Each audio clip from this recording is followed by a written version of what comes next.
Angry Birds, the card game. Why would I ever purchase this game? A game that clearly is a commercial operation to capitalize on the success of the Angry Birds franchise.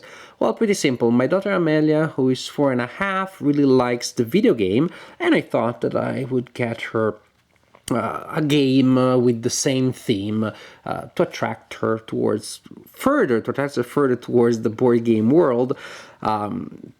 Some things must be said about this. First, that we bought another game, Angry Birds. The Angry Birds the game, which is a dexterity game in which you actually throw the birds with a catapult against the buildings with the pigs. It's a terrible game. It's unplayable because the catapult is so unpredictable. We use it as a playset, not as a game. So I thought maybe we have a game that a game is a game about Angry Birds.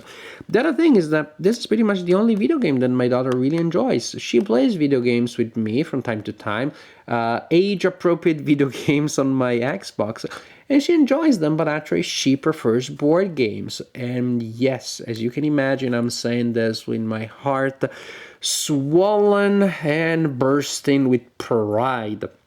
My daughter prefers board games. So I thought, even better, more of a magnet to create certain osmosis between video games and board games, so that she doesn't become obsessed with video games only, and she keeps nurturing her love for games that have physical components where you shuffle cards, roll dice, move things around.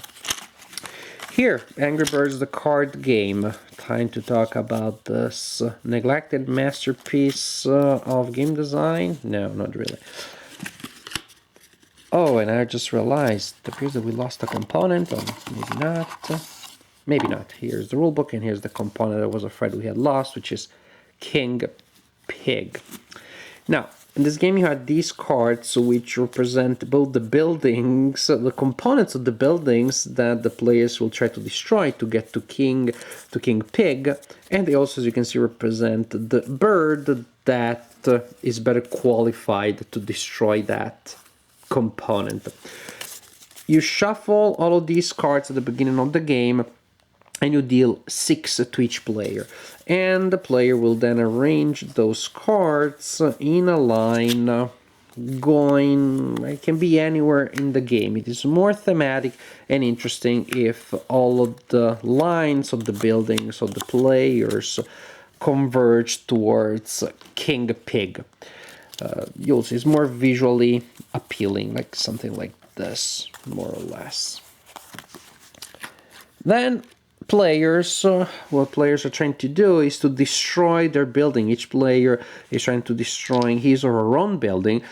What you do to do that, you roll 2 dice. At the beginning of your turn, you roll these 2 dice. You can destroy your building only going in order from the farthest piece from King Pig to the closest progressively. So you're rolling 2 dice and you're seeing if you rolled at least a symbol that matches the first bird that you have. If you roll that symbol on both or either of the dice, then hooray, you have the right bird to destroy that piece. You simply discard it. Done. Incidentally, look at the lucky roll that I had. If then your second die represents the bird on the second piece, the one that you just freed, you just made available for destruction, then you're able to destroy 2 pieces in one turn. Ta-da! This is the basic idea. Other things, this is a wild result. It counts as any one bird. This card is special because it can be destroyed only by 2 dice representing the same bird. It doesn't matter which one. It can be these 2, it can be these 2. And of course, if you roll a wild, then you can just make the wild count as any one result. So they're only slightly more difficult to eliminate than the basic cards. That's the basic idea. You roll and you destroy pieces one by one. The players alternate taking turns, rolling dice, destroying pieces. The rules say that when you're done destroying your building entirely, then what you do is that instead of rolling the dice normally, you flicker them and you're trying to destroy King Pig like that. You can find variants. Somehow that seems silly. What do we do, for example, is we throw the dice. That makes it a little more unpredictable. Also, my daughter is not very good at flickering, so by throwing the dice, it is more 4-year-old friendly. You can also just forget about this little detail and play that when you're done destroying your building. You win the game. But it's a little silly thing that little children do like. Now, there is clearly a luck component, which is given by the dice. You may roll and roll and roll and never get anything that matches your bird. So what happens then? If you roll during your turn and you did not roll any result that was useful, you were unable to destroy any piece of your building, then at least as a consolation prize, you draw a card from this deck. And these cards give you special powers. For example, the boom card allows you to destroy a card in your building.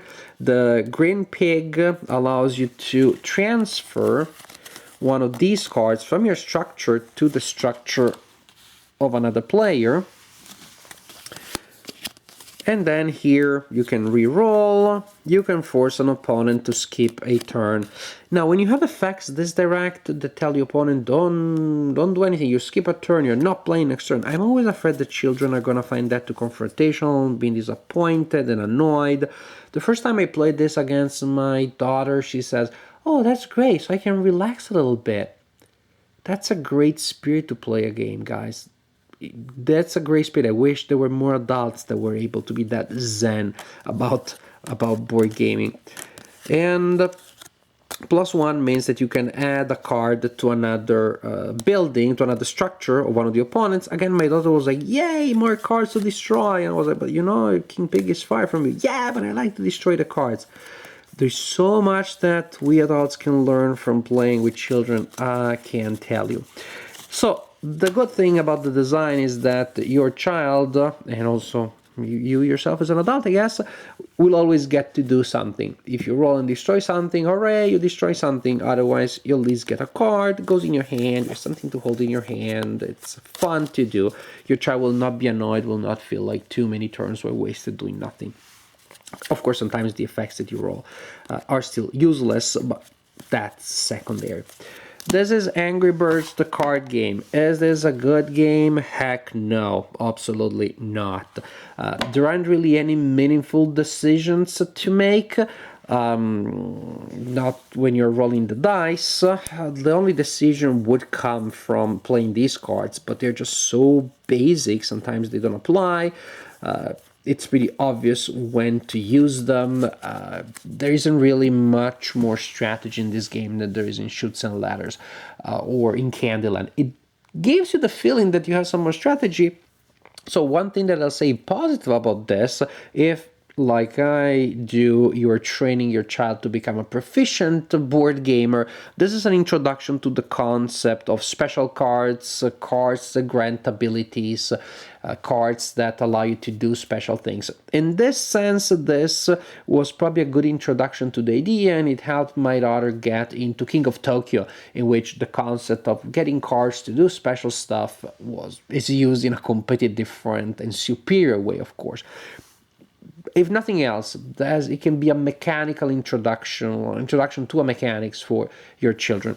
Other than this is a mindless game, which is it good? No, it's not good at all. Is it bad? No, you kidding? This is not bad at all if you're playing it with a 4-year-old. The 4-year-old enjoys it. You will not find it too stultifying because at least the components are funny. They look funny. The entire Angry Birds theme is pleasant. The cards are of decent, not great, but decent quality. It's silly. Among all the children's games that you will not enjoy because of gameplays, this is still one that at least is enjoyable because it is not enjoyable for gameplay, but enjoyable because of the funny components, the entertaining theme. The pace of the game is so fast, super important if you're playing with a child, and the game doesn't last much. The game is over in 10 minutes or so. Some games somehow last a little longer. They weren't the best games. This is a game that is supposed to be fast. It usually is fast, which is great because The child doesn't lose attention, doesn't lose motivation. The children feel entertained very often. It is their turn. They don't have to wait. The decisions are so obvious. They aren't even decision really.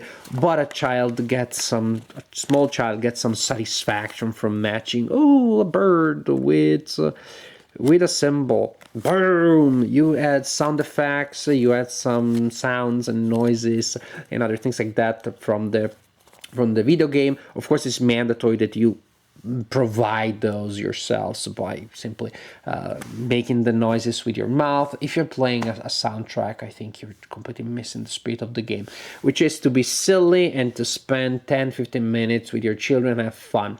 Not a great game, not a good game, but a game that works if you're playing it with children. Children like it. The children I played it with really enjoyed it. So I would not recommend it to anybody past the age of, say, 6, or anybody who's not planning to play the game with very small children. Angry Birds card game. Mindless amusement, which may be worth your time and some $10 if you have a young child to play it with.